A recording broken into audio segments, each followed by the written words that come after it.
Olá a todos, sejam muito bem-vindos. Esta é mais uma transmissão da TV Damásio, seu canal no YouTube. E hoje teremos um tema de direito notarial e registral, um tema muito importante, que é justamente sobre os aspectos práticos do divórcio extrajudicial. E para tanto, para a nossa alegria, a nossa satisfação aqui do Damásio, aqueceu de pronto o nosso convite e já está conosco a nossa professora, a palestrante de hoje, a professora Fernanda do Vale Gimenez. Professora Fernanda, boa noite.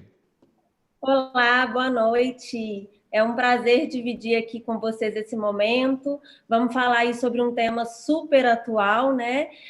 Vamos falar do divórcio na via extrajudicial e eu agradeço muito o convite e estou à disposição aí para eventuais dúvidas. Podem ficar à vontade para interromper, professora Elaine também. Fiquem à vontade. Muito obrigado, professora Fernanda, e pela sua participação aqui conosco na nossa aula de hoje, muito importante nesse tema, que é um tema sempre atual. E eu quero passar aqui a palavra à professora Elaine, também, a professora Elaine Cristina Pari Domingues, que vai estar, portanto, também fazendo a apresentação junto comigo. Professora Elaine, olá! Olá, professor Zaquimi. Meus cumprimentos ao professor, a todos que nesse momento estão conectados aqui à nossa aula, e meus cumprimentos especiais à professora Fernanda, que gentilmente aceitou hoje ministrar uma aula para nós na disciplina de Direito Notarial.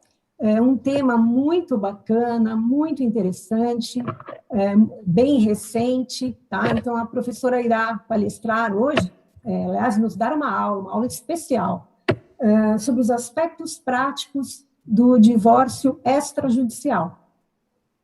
Então, é isso, eu passo a palavra ao professor Zaquimi novamente. Muito obrigada, professora. Saudações. Muito bem, obrigado, professora Elaine. É uma alegria, uma satisfação sempre tê-la conosco aqui na apresentação deste projeto aqui de aulas especiais pela TV Damásio. A nossa palestrante de hoje, a professora Fernanda do Vale Gimenez, é tabeliã de notas e registradora civil no estado de São Paulo. É pós-graduada em Direito Notarial pela Escola Paulista da Magistratura, é mestranda em Direito pela Universidade Autônoma de Lisboa, em Portugal, e também é coautora da obra Uso Capião, julgados para o extrajudicial, pela editorial Lepanto. Então, eu quero mais uma vez agradecer à professora Fernanda, nós já falamos isso aqui algumas vezes, por essa gentileza desta aula que tem como tema aspectos práticos do divórcio extrajudicial. Mas antes de passar a palavra à professora Fernanda, me permitam, e todos aqui já nos conhecem, sabem, se você não é inscrito no canal da TV Damásio, não esqueça, inscreva-se lá no canal e aí clica também no sininho para você ser avisado, notificado de todos os eventos, de todas as aulas que correm aqui, né, no canal da TV Damásio pelo YouTube. Né? Importante aí a sua participação também. E nós queremos que você se inscreva, que você dê um like, portanto, lá no vídeo e também clica lá no sininho para ser avisado. Ok? Professora Fernanda do Vale Gimenez, portanto, eu passo a palavra para a professora, né, para a sua aula. Muito obrigada pela apresentação. Vamos falar aí de um tema, né, como dito, sempre muito atual e principalmente agora falando sobre o divórcio extrajudicial, né? A gente tem o extrajudicial, agora a advocacia na via extrajudicial tem ganhado cada vez mais força. Falar desse tema é um tema que me agrada muito, como tabeliã apaixonada que sou. Então, e o extrajudicial tem ganhado cada vez mais força, cada vez mais espaço, e o que a gente vê também é os advogados cada vez mais envolvidos com o extrajudicial e cientes, né, de todas as vantagens que tem para a parte e para o sistema judiciário como um todo, com esse braço aí que é o extrajudicial. Então, vamos começar. Eu vou compartilhar aqui a tela com vocês. Vou compartilhar um PowerPoint para a apresentação dessa aula. Vamos lá. Só colocar um formato aqui que apareça para todos, slide show. Perfeito, então vamos tratar agora dos aspectos práticos do divórcio extrajudicial e começamos então pela aquela grande questão, né? Seria ou não possível ainda falar em separação extrajudicial? Hoje em dia, a gente sabe que não tem mais esse questionamento, embora algumas pessoas discordem disso, fica mantido aí o Instituto da Separação Judicial, e judicial ou extrajudicial, né? Aqui estamos falando da extrajudicial, mas fica mantido o Instituto da Separação também. Então, é possível não apenas o divórcio, como também a separação pela via extrajudicial. No caso da separação, o que a gente tem é um vínculo matrimonial, ele continua a existir, de forma que fica aquela pessoa que se separou impedida de contrair um novo casamento, um novo matrimônio. O divórcio, por sua vez, ele é uma forma de dissolução do casamento entre as partes, por vontade das partes, e nesse caso, após o divórcio, é possível contrair novas núpcias, a depender aí, no caso, da partilha de bens, para fins apenas de regular o regime de bens entre o casal. Feito isso, a gente tem, então, a Lei 11.441, que introduziu essa grande novidade no sistema e fez com que fosse possível que tanto o divórcio como a separação ela fosse possível ser feita pela via extrajudicial, ser feita diretamente em cartório. Então, a Lei 11.441 introduziu o artigo 1224-A no antigo Código de Processo Civil e ele foi mantido no artigo 733 do novo CPC, e não excluiu aí o termo separação, como já dito anteriormente. A Lei 11.441, ela facilitou, né, a vida do cidadão, desburocratizando os procedimentos de divórcio e separação, ao permitir a realização desses atos em cartório, de forma rápida, simples e segura. A finalidade da referida Lei 11.441 foi de tornar mais ágil os atos, mais ágil e menos oneroso para as partes, né? E, ao mesmo tempo, descongestionar o Poder Judiciário.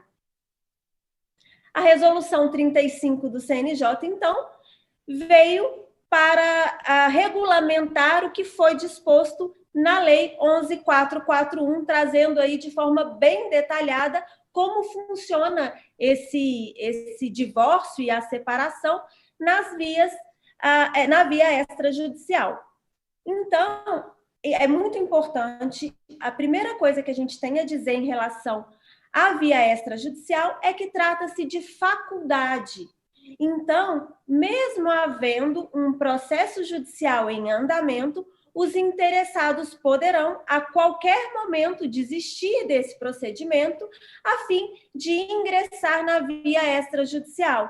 Então, é muito importante que saiba que é uma opção. A parte pode optar ou não pela via extrajudicial, mas desde que preenchidos alguns requisitos, é o que nós vamos ver a seguir.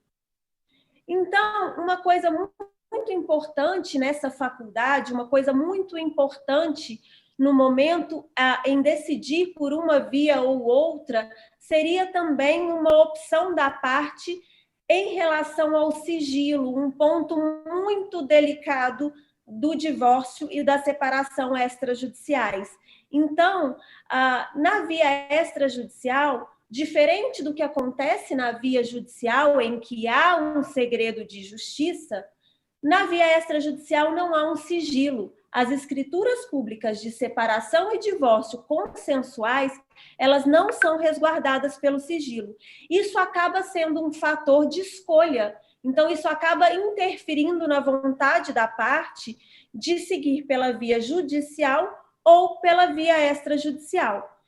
Então, a gente tem da seguinte forma: além do sigilo interferir nessa decisão, o que a gente observa é que, a depender da situação da parte, ela acaba ou optando pela via judicial ou, em contrapartida, ela acaba optando por um tabelionato, e aí a gente vai entrar na competência, optando por um tabelionato que seja mais neutro, às vezes distante ali do ciclo de amizades, até mesmo quando a gente fala, principalmente quando a gente fala numa cidade pequena.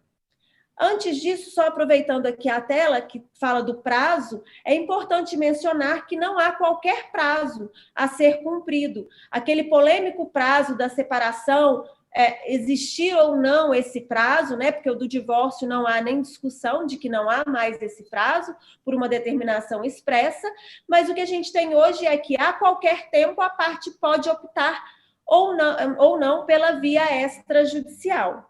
A competência, então, é de livre escolha das partes, não é necessário seguir a competência prevista no artigo 53 do Código Civil. Ou seja, a parte pode livremente escolher o tabelionato em que vai realizar aquele divórcio extrajudicial. Então, ele pode escolher independente da competência. Ou seja, a competência notarial, ela não segue a competência judicial. E o que a gente vê é uma interferência do sigilo que não existe na escritura pública de divórcio. Esse sigilo acaba interferindo nessa escolha do tabelião. Então, como eu disse, em cidades menores é comum que as pessoas busquem, às vezes, outro tabelionato. Agora, é muito importante dizer que não é que o tabelião ele pode, né, sair falando sobre isso jamais. Isso aí a gente tem o dever de guardar os assuntos sobre os quais a gente tem aí a ciência em razão da nossa profissão. Então, a gente tem o dever de guardar isso. O que eu digo em relação ao sigilo é porque qualquer um poderia pedir uma certidão daquela escritura de divórcio. Então, que por vezes teria aí exposto a partilha do casal e situações de foro íntimo. Por isso, algumas pessoas acabam optando ou pela via judicial ou por um tabelionato neutro, em que ninguém, né, que fosse mais difícil aí de localização, às vezes, de alguém que pudesse querer ter interesse em saber como ficou resolvida essa partilha. Além disso, então, a competência notarial ela não precisa seguir a competência judicial, como acontece aí no divórcio judicial.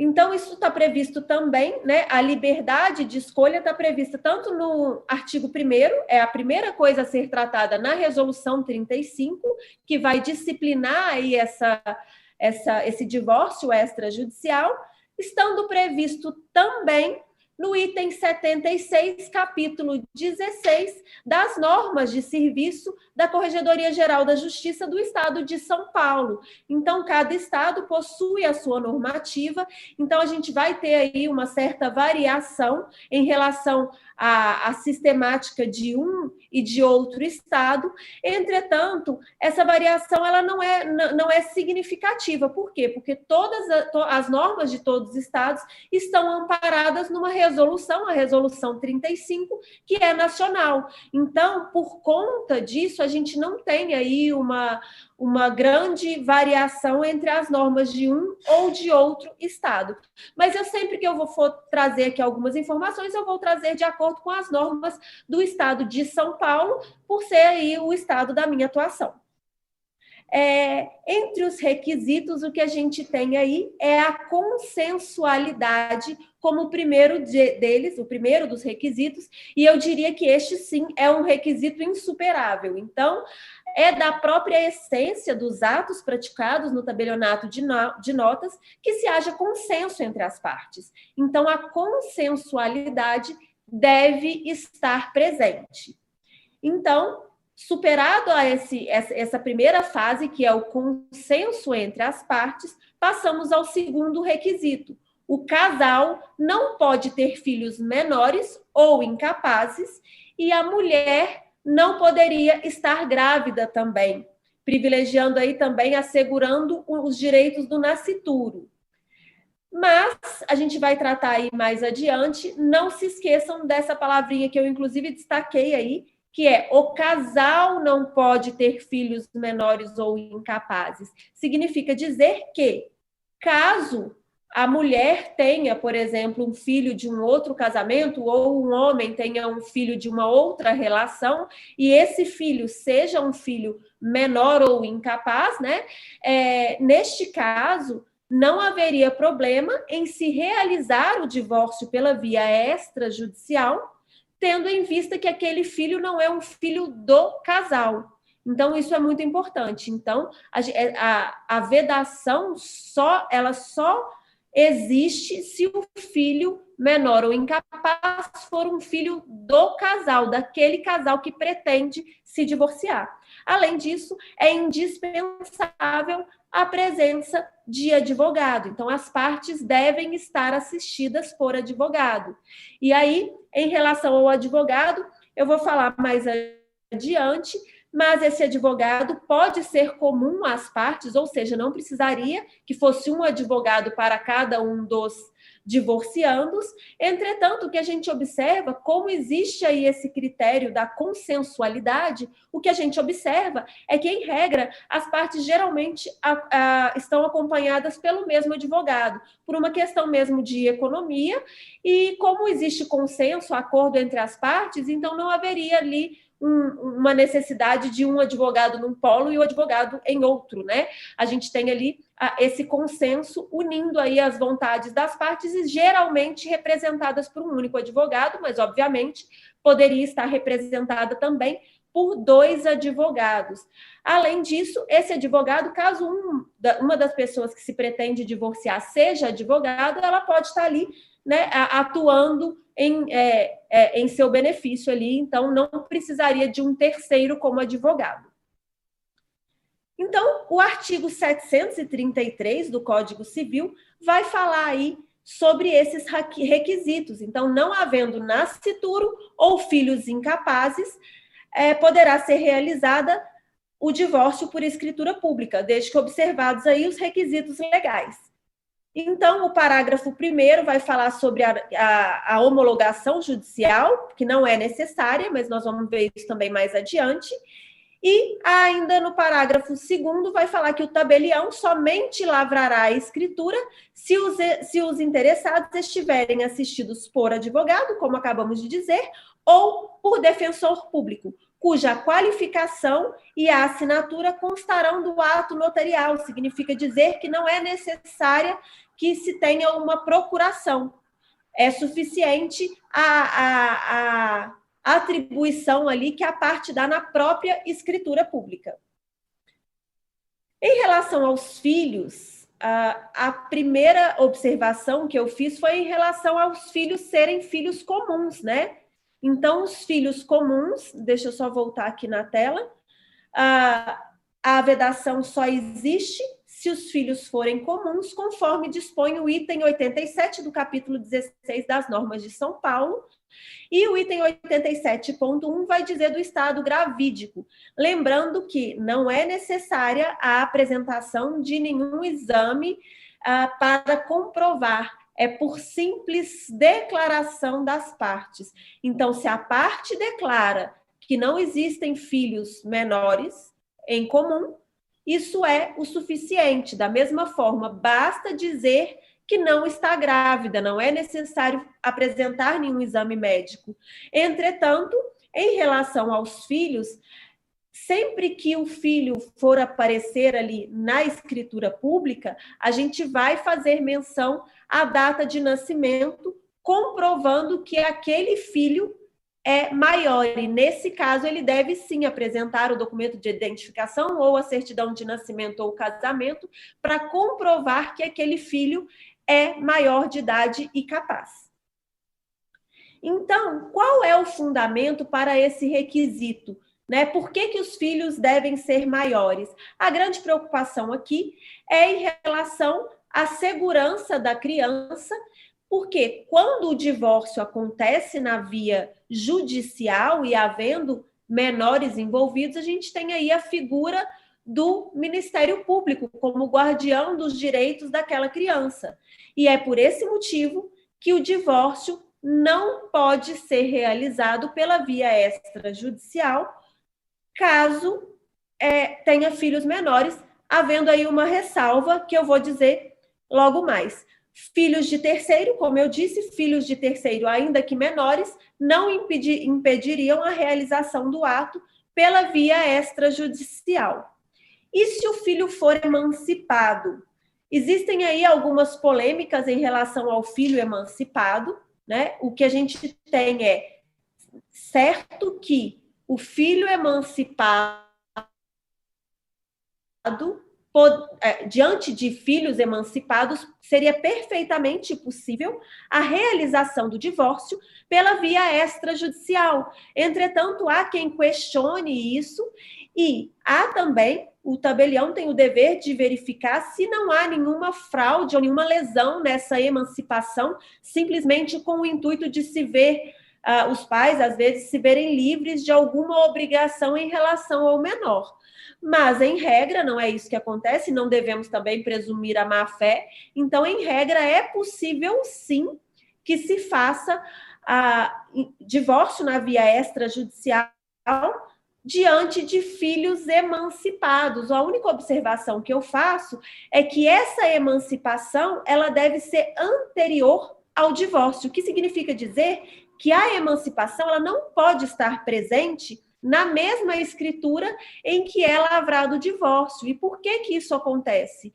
Isso acontece porque aquela escritura de emancipação, ela deve ser registrada para que a emancipação se efetive. E é por esse motivo que não seria possível que a emancipação ocorra no mesmo ato e no mesmo instrumento do divórcio. Então, a emancipação deve anteceder o ato para que seja realizado o registro daquela emancipação no registro civil, viabilizando, assim, o divórcio pela via extrajudicial. Além disso, uma outra saída no caso de filhos menores é, se comprovada a resolução prévia e judicial de todas as questões referentes aos filhos menores, todas as questões significa dizer guarda, visitas e alimentos, o tabelião de notas poderá sim lavrar escrituras públicas de separação e divórcio consensuais. O que a gente teria aqui seria um procedimento dúplice, em que as questões relacionadas aos filhos menores foi resolvida na via judicial e a questão do divórcio, com ou sem partilha de bens, ocorreria na via extrajudicial. Eu confesso que essa figura desse procedimento dúplice não é uma figura muito comum. Em regra, quando a parte acaba necessitando aí movimentar o judiciário, ela já aproveita para resolver todas as questões ali. Mas existe sim essa possibilidade de acordo com o item 87.2 do capítulo 16 das normas de São Paulo. Então, é necessária a presença de advogado, como eu havia falado, sendo dispensada a procuração. Além disso, uma questão muito importante de ser mencionada é que é vedado ao tabelião indicar o advogado.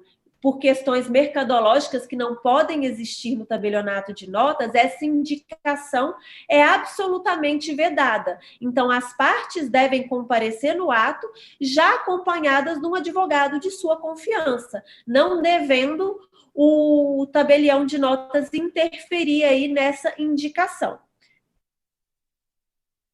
Então, aquelas questões que foram tratadas, um único advogado para o casal é sim possível, ou cada casal pode comparecer com o seu próprio advogado, e se um dos cônjuges for advogado, ele poderá ali estar, não apenas na figura de divorciando, como também vai comparecer ali como advogado daquele caso, ele vai assistir ali a si próprio e a sua esposa ou ao seu marido que agora, neste momento de divórcio. Então, é possível, sim, que um dos cônjuges seja o advogado. Aproveitando que estamos tratando dessa questão, antes havia uma vedação no caso de comparecimento ali de um dos cônjuges por procuração, se o advogado poderia ser também o procurador.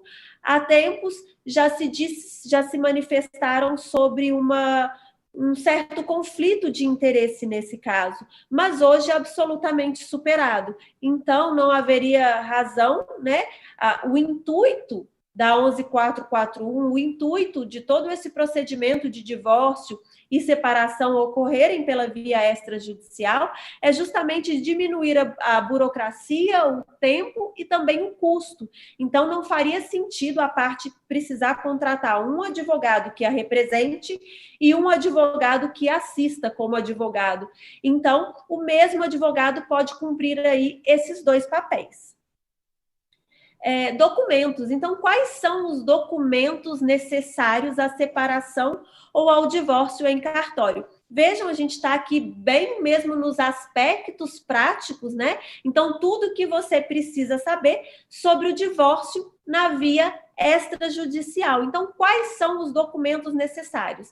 É necessária a apresentação da certidão de casamento, documento de identidade oficial e CPF, pacto antinupcial, se houver, certidão de nascimento ou outro documento de identidade oficial dos filhos capazes, se houverem filhos capazes, a certidão de propriedade de bens imóveis e direitos a eles relativos, e os documentos necessários à comprovação da titularidade dos bens móveis. Esses documentos são necessários, obviamente, quando há bens a serem partilhados. Então, a gente vai precisar aí certidão de propriedade do bem imóvel, né, a certidão de matrícula, que vai aí falar de quando o título aquisitivo, quando esse imóvel foi adquirido, para ver se esse imóvel se comunica, não comunica, se pertence aos cônjuges, e, além disso, documento que comprove os bens móveis, como, por exemplo, um documento de carro, né, para comprovar ali a titularidade daquele veículo, que é o que é mais comum. Então, esses são os documentos necessários e a questão de ser representado por procurador. É possível, sim, que o cônjuge seja representado por procurador. Acredito que essa figura muitas vezes ela era usada, né, a figura do procurador por uma dificuldade de comparecimento. Então, nesse sentido, eu acho que o provimento 100, que vai tratar dos atos notariais aí pela plataforma do e-notariado, nesse sentido, a procuração já não se faz mais necessária, né? Tendo em vista que a pessoa pode fazer esse divórcio de onde ela esteja, basta que ela esteja aí cadastrada na plataforma. Mas nós vamos tratar mais detalhadamente disso. Fato é que é possível, sim, que os cônjuges sejam representados por procurador. Lembrando que essa procuração, no caso, tem que ter poderes especiais e expressos para essa finalidade, com prazo de validade de 30 dias. Lembrando que, sendo essa procuração lavrada no exterior, esse prazo aí será de 90 dias e não apenas de 30 dias. Então, é sim possível que os cônjuges sejam representados por procuradores no divórcio extrajudicial. Então, o artigo 35 vai falar, o artigo 36 da Resolução 35 vai falar justamente disso, que o comparecimento das partes é dispensável, sendo possível que sejam representadas por mandatário, lembrando, com poderes especiais. Agora, então, chegamos no divórcio virtual. Aí, nessa linha da representação, às vezes ela não vai se fazer necessária, tendo em vista a novidade aí trazida pelo provimento 100. O provimento 100, ele entrou para revolucionar mesmo os atos notariais, e agora podem ser atos notariais eletrônicos, né? Significa que eles podem ser realizados à distância. Então, é feito uma videoconferência pela própria plataforma do e-notariado. Então, cada um da sua própria casa, ou onde quer que esteja, poderia realizar o divórcio virtual, sem precisar estar presentes ali naquele ato, todos juntos. Isso foi muito discutido muitos questionamentos, se isso seria certo, se pode, se não pode. Eu lembro que à época, logo que surgiu o provimento, eu li algumas matérias até mesmo de psicólogas que diziam que não, aquele encontro entre o casal para o divórcio, aquilo é necessário para que se dê um fim àquela relação, não pode simplificar e ser feito por uma simples tela de computador, enfim, questionamentos em todas as áreas e todos os âmbitos, mas o que a gente tem é que é sim perfeitamente possível o divórcio virtual. Então, é um assunto que gerou muita polêmica, mas é possível que seja realizado em todo o país. Para isso, o provimento 100 vai estabelecer aí o que seria necessário, certificado digital, e cada vez mais isso tem ganhado espaço. Então, tanto em todos os atos, né, compra e venda, a gente vê isso com muita frequência, e o divórcio virtual faz parte aí dessa novidade. Então, nesse cenário, né, triste de pandemia, em que a gente vê realmente uma necessidade de isolamento e de não comparecimento, né, no cartório, ao tabelionato de notas, então, para viabilizar aí os atos com maior segurança, e agora a questão da segurança aí de saúde pública mesmo, os atos podem ser realizados de forma virtual. Então, o divórcio virtual faz parte aí desse extenso rol de atos que podem ser realizados pela plataforma do e-notariado. A questão da partilha aí é o ponto mais delicado do tema.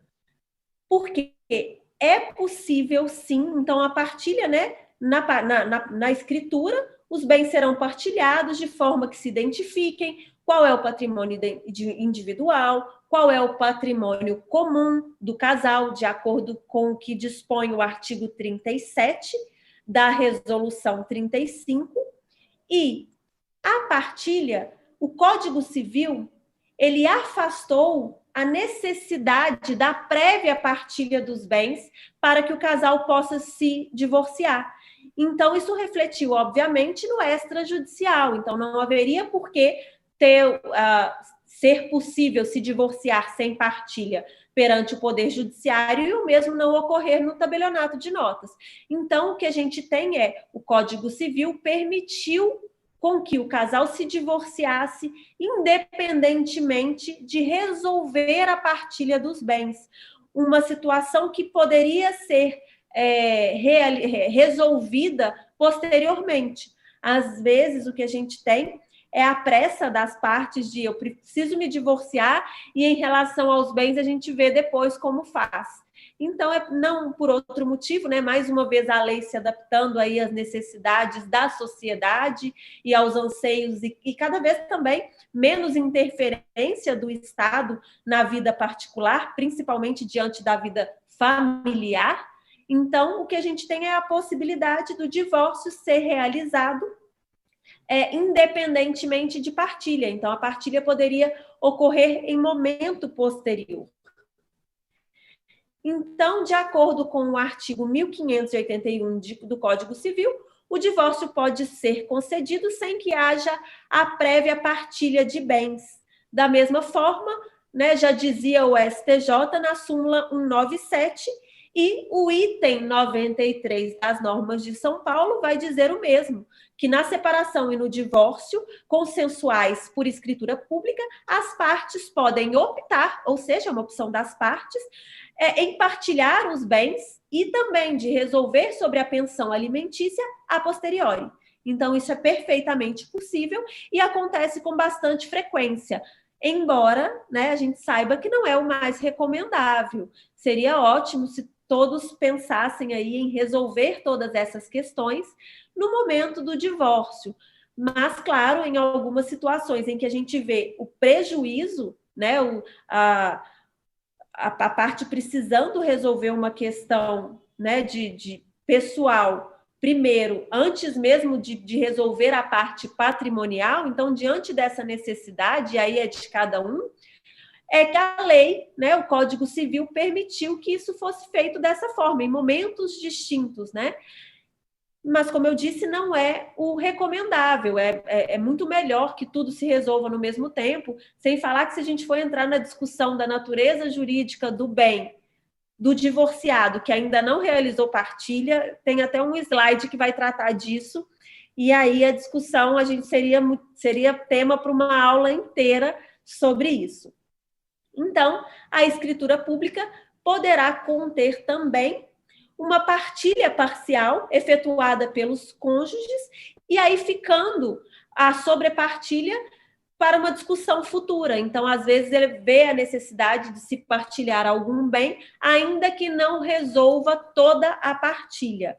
Então, existe também discussão em relação a isso, mas prevalece o entendimento de que é sim possível essa partilha parcial. E aí a grande discussão, né? Vou até voltar aqui na partilha parcial, a grande discussão é também para depois apurar aí eventualmente os tributos incidentes, porque se a gente não partilha tudo ao mesmo tempo, a gente começa a ter uma maior dificuldade de vinculação disso aí. Mas então, voltando aqui na natureza jurídica, né, na controvertida natureza jurídica do estado dos bens do casal que se divorciou sem ultimar a partilha. Então, pendente a partilha, estariam os bens, passariam de meeiros para condôminos, e essa discussão é assim, realmente uma discussão muito debatida, sem e entendimento de São Paulo, às vezes diverge um pouquinho com o que a gente tem aí do entendimento majoritário dos tribunais, mas o que a gente tem hoje é que o condomínio ele só surgiria com a partilha e o consequente registro. Então, antes da partilha, o que a gente teria é o estado ali de mancomunhão dos bens. E na mancomunhão dos bens, a gente não tem parte certa e determinada do bem para cada cônjuge. A gente tem que aquela casa, por exemplo, ela pertence aos dois cônjuges. A gente não pode dizer que num estado de mancomunhão, 50% pertence a um e 50% pertence a outro. Por quê? Porque ainda não foi realizada a partilha e sem partilha não existe condomínio. Entretanto, existe sim uma segunda corrente que sustenta que mesmo antes da partilha, o patrimônio comum subsistiria sob a forma de condomínio, sem que fosse necessária que se averbasse aquela partilha, que se resolvesse a questão dos bens, e a gente teria que, com a averbação do divórcio, ainda que sem partilha, passariam os bens a forma de condomínio, embora essa não seja aí a posição majoritária e também não seja a melhor solução quando a gente pensa aí nos princípios do registro de imóveis. Então, assim, a gente tem aí uma complicação advinda aí dessa natureza jurídica dos bens diante de casal que se divorciou e não realizou, não ultimou a partilha dos bens. E em relação aos tributos incidentes, existe a questão da transmissão de propriedade. Então, vamos supor, se a gente tem aí dois bens, vamos imaginar dois bens de mesmo valor, existe uma corrente que entende que a gente não poderia atribuir um bem a cada um dos casais, que isso não seria possível, porque isso implicaria em transmissão. Afinal de contas, durante o casamento, o que a gente tem, né, a depender do regime de bens e se aquele bem for comum, sendo aquele bem comum, o que a gente tem é o casal tem propriedade da casa A, o casal tem a propriedade da casa B. E no divórcio, seria, talvez, para essa corrente, incorreto dizer que o casal fica que o homem fica com a casa A, por exemplo, e a mulher com a casa B, porque implicariam transmissões, logo haveriam aí aspectos tributários, né, a incidência de tributo. Da mesma forma, há também a partilha desigual. Então, suponhamos que os bens não tenham o mesmo valor, se a gente pensar que os bens não têm o mesmo valor e a mulher, por exemplo, ficou com um bem de 200 mil e o marido com um bem de 100 mil, a gente teria ali 100 mil de diferença nessa partilha. Então, a gente teria a partilha desigual em virtude desses 100 mil. E aí a gente vai ter que resolver isso com ITCMD ou com ITBI. Então, seria uma cessão que ocorreria ali. Caso essa cessão seja gratuita, teremos a incidência do ITCMD. No entanto, se essa cessão for onerosa, né, então se a mulher tiver pagado para ficar com aquela parte a mais, a gente teria a incidência de ITBI. Então, são questões que devem sim ser analisadas pelo tabelião. Quando houver a transmissão de bens de um cônjuge para outro a título oneroso, incide o imposto municipal ITBI. Quando a transmissão de bens de um cônjuge para outro se der a título gratuito, sobre a parte excedente, né, sempre sobre a parte excedente, irá incidir aí um imposto estadual, no caso ITCMD. Pensão alimentícia, uma outra coisa que a gente vai aí abordar no momento da escritura de divórcio ou de separação, seria a pensão alimentícia. Ela pode ser estabelecida na escritura pública, sendo possível, inclusive, né, a retificação dessa escritura pública. Então, se foi atribuída uma pensão de um valor e a partir de agora a parte passa ou a precisar de mais que aquilo ou menos que aquilo, é possível que, novamente, havendo consenso, né? Consenso é da essência do tabelionato de notas. Então, é da essência da própria atividade a consensualidade. Então, havendo consenso, não haveria motivos para que fosse vedada a retificação. Então, a escritura pública, ela pode ser retificada aí, visando alterar essa pensão alimentícia, a depender aí da nova situação vivenciada pelas partes. É possível renunciar usufruto? Essa é uma questão também muito debatida, né? O Código Civil estabelece no artigo 1707 que o direito a alimentos é irrenunciável. Entretanto, a jurisprudência já vinha firmando entendimento sobre a renúncia dos cônjuges a alimentos, sendo, inclusive, contrária ao que dispõe aí a súmula 379. E como fica isso, a renúncia de alimentos? Aí a gente tem o enunciado 263 da terceira jornada, que vai delimitar esse tema. Então, a irrenunciabilidade de alimentos somente é admitida enquanto subsista o vínculo de direito de família. Então, a gente só fala em irrenunciabilidade se existe o vínculo de família. Agora, não incide a irrenunciabilidade de alimentos, no caso aí da pensão alimentícia, quando a gente está diante de um divórcio. Porque o vínculo, não há mais aquele vínculo conjugal que justifique uma mútua assistência. Então, por não ter justificado aí essa mútua assistência, não haveria que se falar no princípio da irrenunciabilidade de alimentos.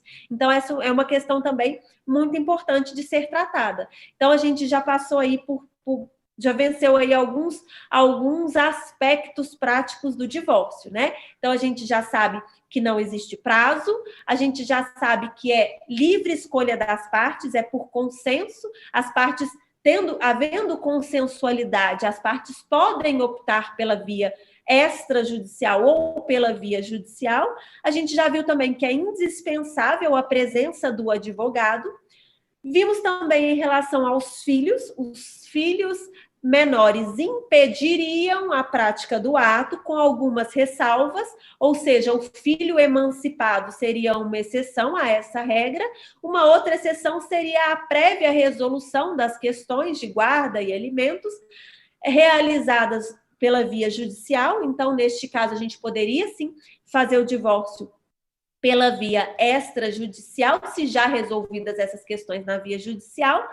E vimos também a outra exceção, que seriam filhos menores que não fossem filhos menores do casal, e sim filho menor, né, de um ou de outro cônjuge. Então, não haveria por que proibir o ingresso do divórcio na via extrajudicial se a gente não está falando da relação ali dos pais daquele filho menor. A gente está falando de um ou outro genitor ser pai do filho menor. E aí estaria sim permitido pela via extrajudicial. Feito isso, a gente viu também que a gente vai não apenas resolver aquele vínculo, né, com a separação ou com o divórcio. Além disso, a gente pode tratar no divórcio também sobre partilha e sobre pensão alimentícia. Mas, como eu disse, a gente pode tratar. Isso pode não ser tratado no divórcio extrajudicial, ou por não existirem bens a partilhar, ou porque o casal pode ter pretendido realizar essa partilha em momento posterior. Ciente que a pensão alimentícia, a irrenunciabilidade que muito se fala aí de alimentos, ela não incide no caso do divórcio, porque não existiria mais um vínculo familiar que justificasse tal princípio. Então, deixa eu passar para a próxima tela. Será admitido ainda que se conste na escritura pública cláusula de fixação de pensão devida por um ou por ambos em favor dos filhos necessitados, dependentes, mesmo sendo maiores de 18 anos. Então, a gente estava falando ali em pensão alimentícia, primeiro em relação ao casal, de um filho, né, em relação ao casal, se mulher deve ao homem ou se o homem deve à mulher, a pensão alimentícia. Agora a gente está falando a pensão alimentícia em relação aos filhos, ainda que maior, né? Então, desde que o filho tenha essa necessidade, não haveria problema nos pais, um ou outro, ou ambos, estabelecerem aí uma pensão alimentícia para esse filho. Então, seria possível também, mais uma possibilidade de ser abordada no divórcio extrajudicial. É possível também uma recusa, a recusa do tabelião. Então, desde que motivadamente por escrito, de acordo com as normas de serviço de São Paulo, é possível que o tabelião recuse a escritura. E veja, na verdade, o que a gente tem aqui não é só uma possibilidade de recusa, né? O tabelião, ele deverá recusar se presentes fundados indícios de fraude à lei, prejuízo a um dos cônjuges ou dúvidas sobre a manifestação de vontade. Então, se por algum motivo o tabelião identificar indícios, ainda que indícios, é possível sim que se faça essa recusa, desde que tenha motivos, né, motivadamente e por escrito. A alteração do nome é uma outra coisa que pode ser aí tratada na escritura de divórcio. Então, quanto ao ajuste ao nome de casado, se vai permanecer com o nome de casado ou não, lembrando que caso a mulher, né, eu digo a mulher porque é o mais comum, mas caso a mulher opte por permanecer com aquele nome de casado, nada impede que posteriormente ela opte por retirar esse nome. Entretanto, fica a ressalva aí de que ela vai precisar de nova escritura pública e também assistida por advogado. Então, a questão da alteração de nome também vai ser tratada na escritura de divórcio. Homologação judicial, a escritura de separação e divórcio não depende de homologação judicial. Então, o próprio traslado daquela escritura, ele vai servir como título hábil a transferir a propriedade de imóveis, por exemplo, junto ao registro de imóveis, a fazer transferências no Detran, em instituições financeiras. Tudo isso será possível com o próprio traslado da escritura do divórcio, sem a necessidade de nenhuma homologação judicial. Não faria sentido, neste momento, depois de tudo resolvido, né, ainda dar mais essa atribuição aí ao judiciário. Então, é totalmente dispensável, né? Não depende de homologação judicial. Então, realizada aquela escritura em cartório, realizada a escritura, as partes assinam, e o tabelião vai emitir um traslado, que será título hábil para fazer todas essas transferências de bens. A averbação no registro civil. Aproveitando aí o traslado, né, da escritura, ele será apresentado ao oficial do registro civil, aquele oficial do registro civil que realizou o casamento, ele vai ser apresentado o traslado para que seja feita a averbação necessária. Novamente, independentemente de autorização judicial ou de audiência do Ministério Público. Essa escritura vai ser averbada para que se conste agora o novo Estado Civil, né, agora de divorciado. Então, aquele traslado deve ser levado ao registro de imóveis para transferências de bens imóveis, mas deve ser levado também ao registro civil para que efetivamente, né, se dê a publicidade desse novo Estado Civil agora de divorciado. É desnecessário o registro das escrituras públicas no livro E do Registro Civil.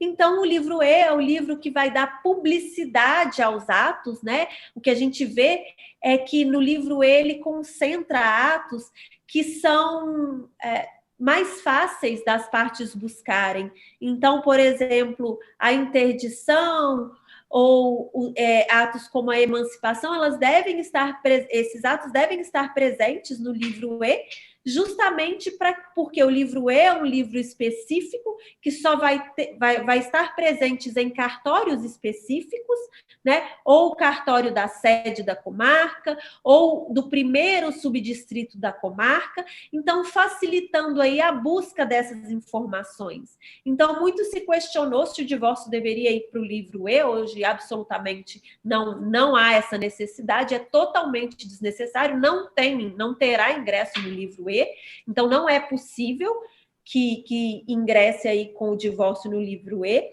porque essa publicidade ela já vai se dar ali com a própria averbação, né, desse divórcio extrajudicial no casamento. Então, é suficiente, a partir daí, toda a escritura, toda a certidão de casamento, né, a gente não tem uma certidão de divórcio, então toda a certidão de casamento vai constar ali a averbação daquele divórcio e já é suficiente para dar a publicidade necessária ao ato. E é por isso que é dispensável o registro no livro E do Registro Civil das Pessoas Naturais. Agora, em relação aos emolumentos, não havendo partilha, o que a gente tem é uma cobrança de uma escritura pública simples, sem valor declarado, desde que não haja partilha e também desde que não haja pensão alimentícia. A partir do momento em que a gente tem valores envolvidos nesse divórcio, então, a partir do momento que o divórcio for tratar de questões patrimoniais, seja por uma pensão alimentícia, seja por uma partilha de bens, a partir daí a gente vai ter uma escritura com valor declarado. E significa dizer, não falamos numa proporção de tantos por cento sobre o bem, isso não existe, isso é vedado. O que a gente tem são faixas de valores. Então, por exemplo, de 100 a 200 mil, hipoteticamente, o divórcio vai ter ali o mesmo valor, então são faixas de valores em que a gente vai somar tudo aquilo e elaborar aí essa escritura, a cobrança dessa escritura. Peço desculpas só porque meu computador vai acabar, senão acaba. Desculpa. Então, os emolumentos, eles serão arbitrados dessa forma. Em primeiro lugar, sem valor declarado, se não houver partilha ou bens a partilhar ou bens ou pensão alimentícia a ser tratada aí no divórcio. Então, nas escrituras de divórcio ou separação, quando houver a fixação de pensão alimentícia, a base de cálculo deverá ser a soma da prestação. O que significa dizer? Significa que a soma dessa prestação, então vamos supor, se a pensão alimentícia é de 5 mil, 10 parcelas, forem 10 parcelas, serão 10 parcelas de 5 mil. Só um minuto que eu vou ligar aqui, vou conectar aqui, para eu não perder a minha conexão.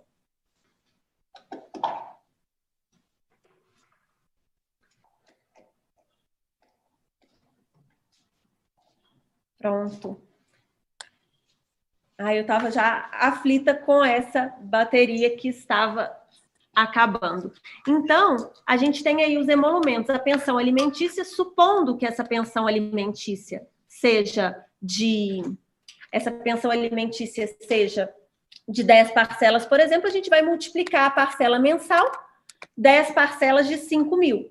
E aí a gente vai ter esse valor de emolumentos aí para a gente avaliar a cobrança dos emolumentos. Agora, vamos supor que a pensão alimentícia seja por prazo indeterminado. Estabelece a lei, então, que será 12 vezes o valor daquela pensão alimentícia que vai ser lançado na própria tabela de emolumentos. E havendo pensão alimentícia e bens a partilhares, soma tudo para colocar na faixa de valores da tabela. Então, vai variar aí de acordo com o patrimônio deixado pelo casal e também vai variar de acordo com aquela pensão alimentícia que foi atribuída. Além disso, é importante dizer que quando houver excesso de quinhão ou de meação, que foi aquela situação, por exemplo, que eu disse que a mulher fica com 200 mil e o homem com 100 mil, lembre-se que a gente tem aí uma cessão, seja a título oneroso ou a título gratuito. E essa cessão também será cobrada como um ato à parte. Então, seria um ato de 100 mil.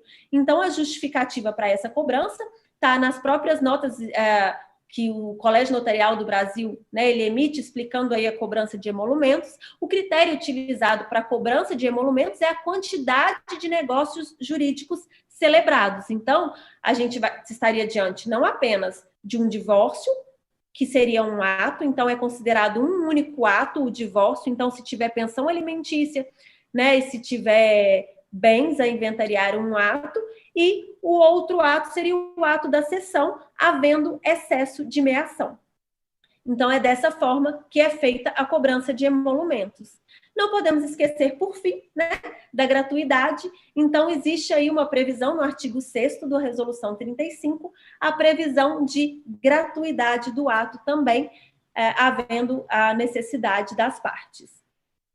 Então, eu tentei, um tema que eu gosto tanto, eu tentei falar de forma mais breve para que coubesse tantas informações sobre os aspectos práticos do divórcio realizado em cartório, mas eu não, é difícil falar de um assunto tão envolvente, com tantas características e com tantas observações, Se eu fosse entrar na mancomunhão, por exemplo, era uma aula, mas também fica aí minha sugestão. Tem a coleção Tratado, da YK Editora, a coleção dos tratados, esse, no caso, é de tabelionato de notas, traz diversas orientações no extrajudicial. Então, para quem está ingressando no mundo extrajudicial, fica aí a minha dica.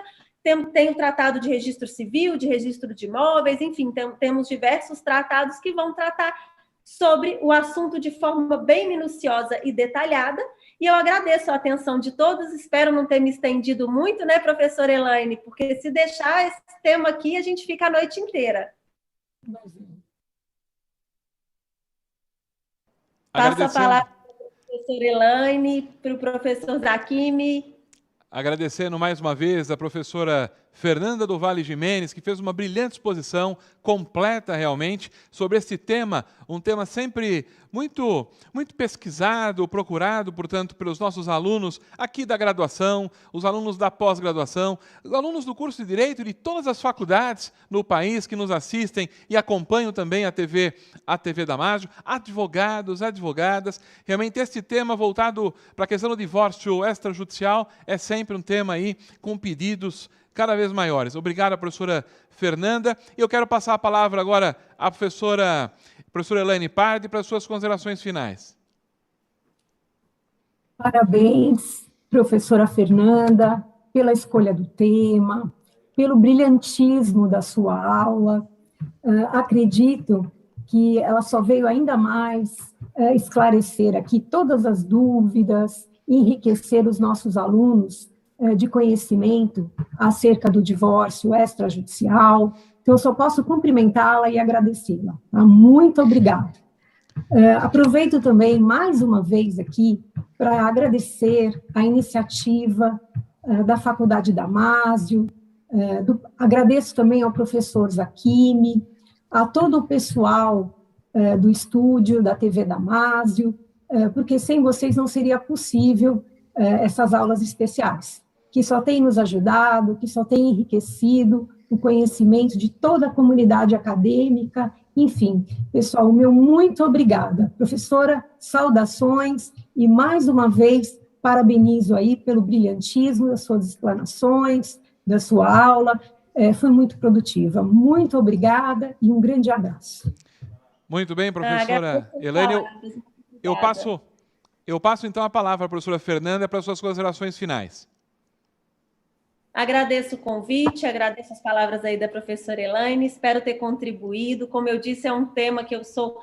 Na verdade, o extrajudicial é um tema, para mim, assim, que é realmente a minha paixão e sempre um prazer enorme falar sobre qualquer tema relacionado aí ao mundo notarial e registral. Muito obrigada pelo convite, estou sempre à disposição para o que precisarem, então, para auxiliar e para tornar mais ainda conhecido todos os procedimentos do extrajudicial. Me coloco sempre à disposição e desejo aí uma ótima noite a todos.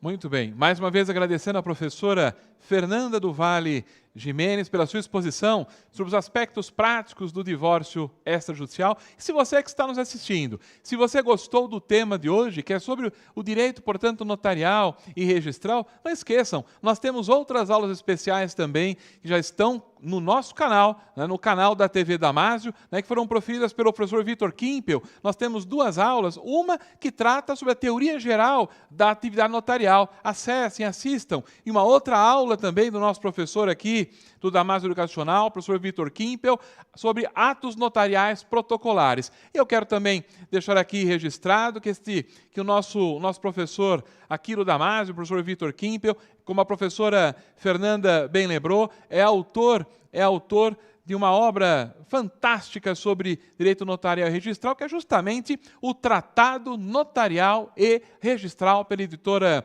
YK, em alguns volumes. Vale a pena, você que quer se aprofundar nesta área, portanto, do direito notarial e registral, vale a pena, portanto, consultar e adquirir esta obra. E eu não quero terminar sem antes fazer referência novamente à obra em que a nossa palestrante de hoje, a professora Fernanda do Vale Gimenez, é coautora, que é justamente a obra Uso Capião, Julgados para o Extrajudicial, pela editorial Lepanto. Agradeço à professora Elaine pela participação aqui na nossa aula, também dividindo comigo esta apresentação na aula de hoje, mas eu quero, por fim, fazer aqui um agradecimento muito especial a todos os amigos aqui do estúdio, os funcionários aqui do Damásio Educacional, que trabalham nos estúdios do Damásio, levando até você, né, a melhor transmissão, a melhor imagem, o melhor som, levando você, portanto, qualidade, exatamente isso. Agradecendo, portanto, todos os nossos colegas aqui, amigos, que